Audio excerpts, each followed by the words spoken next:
This story around the campfire is called A Gory Toy Story. It had been 12 years since Thomas last stepped into the house he grew up in. Now it was hollow. No radio playing on the kitchen windowsill, no smell of fried bologna or strong coffee, just air that felt still and watchful, like the house was holding its breath, waiting for him to leave again. He was here because his mother had died, quietly in her sleep, in the same bed she'd had since he was 6.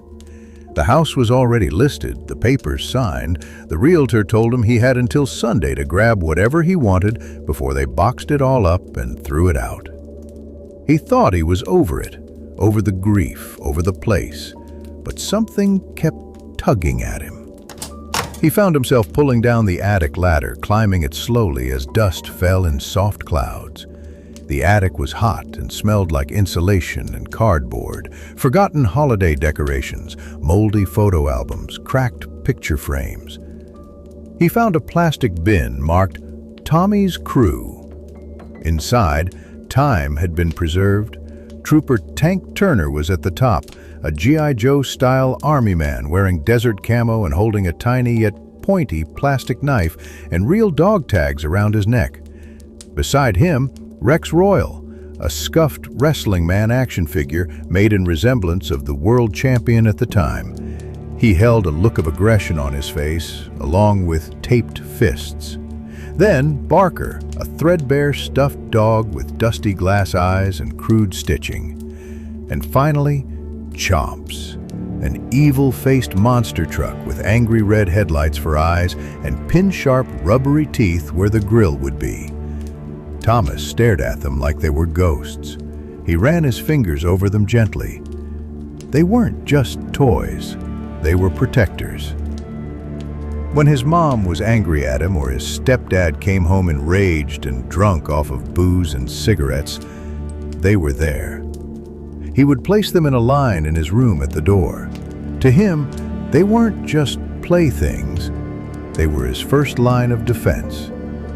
Without thinking, he took the bin home. At home, he called his 9-year-old son, Devin, into the living room. "Come here, Dev, I want to show you something," Thomas said, opening the bin. "This was my crew growing up." Devin dropped his controller on the couch and wandered over and peered into the bin. "What the heck is that?" "This is Trooper Tank Turner," Thomas said, lifting the soldier proudly. "The leader of the squad." Devin stared. "He looks mad." Thomas chuckled. "He's supposed to. He never loses," he said proudly. Devin picked up Barker and wrinkled his nose. "Ugh, why does this thing feel crunchy?" "He's not crunchy, his fur is just aged," Thomas defensively replied. Devin tossed him back in the bin. "Yeah, aged and creepy, and the truck's even worse." He pointed to Chomps. "Why the heck does it have teeth? That's not normal." "It's a monster truck," Thomas said with a grin. "Get it? Because it's a truck that looks like a monster." A heavy, awkward silence filled the room. Devin confusedly stared at his excited dad, then at the box. He then shrugged, rolled his eyes, and walked away. "Yeah, I'll stick to my Switch." Devin went back over and picked up his controller and continued to play his game. As Thomas sat near the box, he was hurt and slightly offended that his son didn't see the magic he saw in his box of relics of the past. But he understood. To him, they were memories. But to Devin, they were just junk. That night, after Devin was asleep, Thomas sat on the edge of the couch looking at the toys one last time. Maybe they really didn't belong anymore, he thought to himself. Maybe some things were better left behind.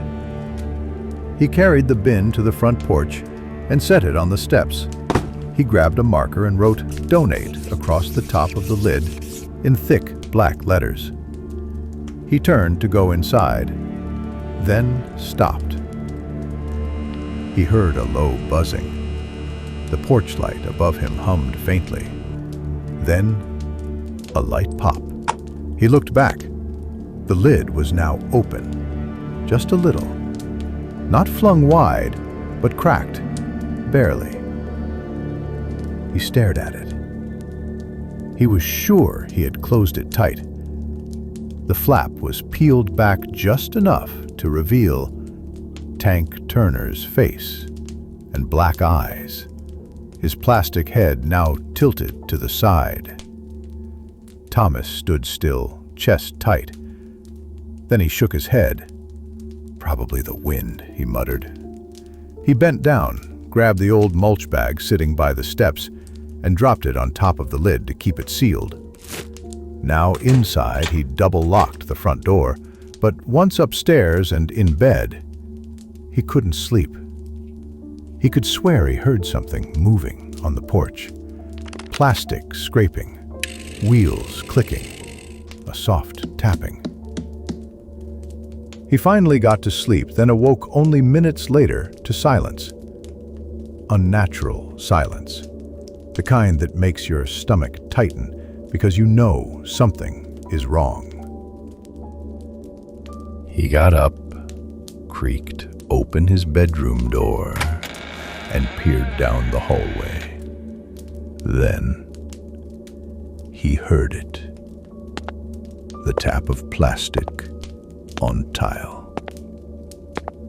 He stepped out and turned the corner, then froze. In the moonlight of a window stood Trooper Tank Turner, upright, holding his tiny combat knife in one hand. His dog tag swung slowly back and forth, glimmering ominously. His plastic head glossy with cracked paint. Behind him, Rex Royal emerged from the shadows, neck twitching around, arms slowly curling down to his wrapped fists. On all fours beside them was Barker, growling low, his glass hazy eyes catching the light like a predator. And then came the rumble. Chomps rolled into view. His battery-powered engine growled low and deep, headlights flickering red. His grill mouth opened wider, rubber teeth grinding one against another. Thomas stepped back, the floor squeaking under his feet. "Hey there, soldier," Tank said in a voice that sounded like sandpaper. "We've missed you, champ," said Rex, sounding like an old-school wrestler. "What the hell is this?" Thomas whispered. "It's us, Tommy," a voice buzzed from behind them. It was Chomps. "You brought us home." Thomas clutched the wall. The faint panting and whining of Barker casted over the air. "We've missed you, soldier. Remember how we watched over you every night? We protected you. You said we were real. You believed," said Tank. Thomas stammered over his words. "That was years ago. I was a kid," Thomas mumbled. "A good toy never forgets," Rex said, stepping forward, his stocky plastic legs making a dull clack with each movement. "And you weren't just a kid. You were our kid." Thomas gritted his teeth out of confusion and fear. "Well, I'm not a kid anymore. I have a real life now, a son, a job," he responded. "But we need you," Chomps whispered in a whine. That was it, Thomas snapped. Remembering the dark times of his childhood, thinking he was going crazy, he grabbed Tank Turner off the floor and threw him down the hallway, his plastic helmet clanging against the wall and shattering. He stomped toward the others, angrily grabbing the toys. He crashed open the front door and threw them back into the box outside. "You're not welcome here. I'm taking you to Salvation Army in the morning, and that'll be the end of it." Thomas slammed the front door behind him, leaving the toys outside in the darkness of the night. The toys said nothing. As Thomas locked the door, he thought he heard crying, like low whimpers. Thomas went to Devon's room. He was still asleep. He walked back to his room, getting in bed, attempting to grasp all of what just happened. Dealing with the loss of his mother recently, his father less than 2 years ago, and his wife in between, now talking toys, it was all just too much. Thomas fell asleep after pondering over the situation, telling himself he must be having a mental lapse and sleep would solve all of this nonsense. After 30 minutes, Thomas was awakened by the sound of glass breaking. As he listened intently, making sure it wasn't an intruder, he heard nothing. The air in the home grew still, too still. The house wasn't breathing anymore. He sat up in bed, heart thumping. He crept to Devon's room. The door was cracked open. Seeing the light was on, Thomas pushed it open. To his widened eyes, he saw that the bed was soaked in blood. Devon's head was twisted unnaturally, arms and legs spread, wrists and ankles tied to each of the 4 bedposts. His stomach fatally punctured, his chest shredded, his eyes gone. Thomas screamed. Then, from beneath the bed, came the crew. They were all bloodied. Rex Royal's once white hand wraps now stained maroon. Tank Turner's knife dripped tiny drops of blood. Barker's fur was soaked in a thick redness, making his steps now sound like a small wet mop. And Chomp's mouth and wheels were fully coated, each tooth now painted, blood dripping like drool. "He didn't believe," said Rex Royal. Thomas looked at him, horrified. "You shouldn't have left us outside, Tommy," Tank Turner said. "We loved you, Tommy, but you rejected us just like Devon did, and toys don't like to be rejected," Chomp said ominously. The room drew cold. Barker then angrily growled and lunged forward. The chase was on. The toys charged him. Thomas retreated to the halls. The toys moved through the home like small shadows following tightly behind. Chomps gliding, teeth clicking. Rex Royal sprinted, eyes filled with evil intent. Tank Turner ran through the hallway, jumping at Thomas's pajama pants leg, clinging on tightly, slicing Thomas's ankle with a flurry of cuts and stabs. Barker was crawling along the floor, his porcelain eyes wider than before, cracked open to reveal his glass glare. Thomas fought with everything. Making it to the kitchen, he threw silverware, chairs, and plates. He kicked Tank Turner into a wall, only for Chops to bite into his other ankle. Rex Royal scaled the kitchen counter, jumped and clung on to Thomas's back, biting deep into his flesh. Thomas kicked Chomps across the room and peeled Rex from his back and threw him in the opposite direction. He then gripped Barker, who was wrapped around his foot, and threw him into the fireplace. He watched it shriek as its fur and cotton insides went up in flames. The room then went deathly silent. Tank, Rex, and Chomps all slowly crept out from different corners of the kitchen. "You promised," Tank rasped. "We were supposed to be brothers. Forever." Thomas turned and sprinted out of the kitchen into the foyer. He grabbed a lamp and hurled it at Chomps, who was close on his heels. Chomps revved and swerved it, circling like a hunting dog. Tank lunged out from a nearby end table. Thomas caught him midair, slamming him back down. He grabbed the small knife from his hand and threw it down. He pulled open the drawer, finding a pen. He drove it into Tank's chest, cracking it. But the figure grinned. From the stairs, Rex jumped and grabbed him from behind. Thomas let go of Tank and reached back, gripping Rex tightly. He slammed him on the ground and furiously ripped one of his arms off, but he kept moving. Thomas rose and stomped on Rex, letting out a loud grunt. The crunch echoed. Rex finally laid still, body only twitching. From atop the stairs, Chomps launched himself into Thomas's chest, wheels spinning, teeth digging in deep into his skin. Thomas fell to the ground. He grabbed Chomps by the wheel and slammed him against the floor, again and again, until the headlights went dark. His wheels slowly whined, but the aggression was vanquished. He rolled over on his back, gasping, coughing, wheezing. Tank rose, knife back in hand. He jumped onto Thomas's chest and ferociously plunged the blade into his neck. Then, with a look in his eyes filled with hurt and anger, he sliced.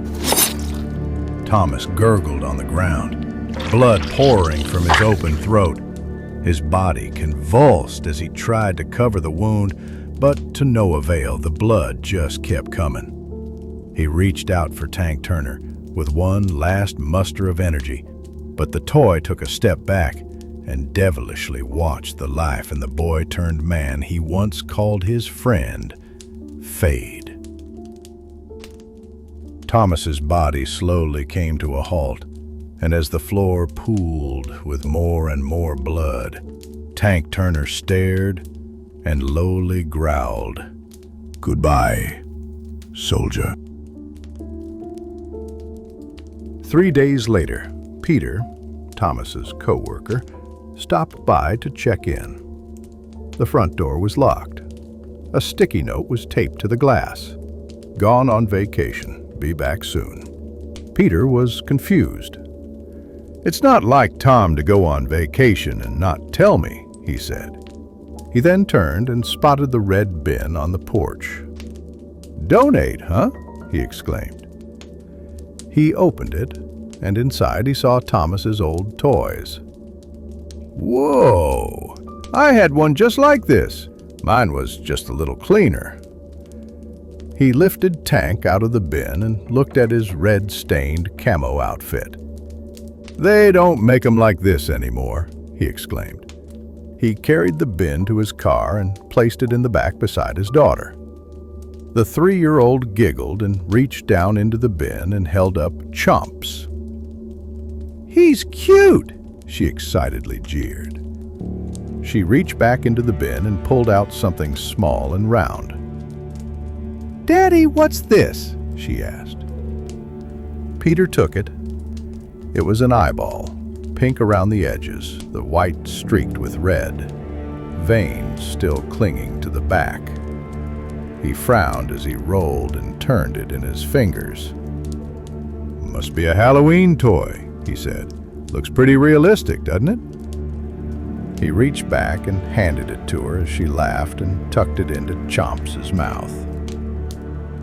As the car pulled away, the bin sat secured in the seat.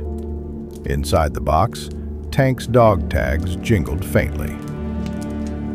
He and Rex Royal passed a look at each other. Both gave a cheeky smile. They were happy about the deed they'd done, but even more happy that they were accepted. Finally, after all these years, they were going to be able to play again.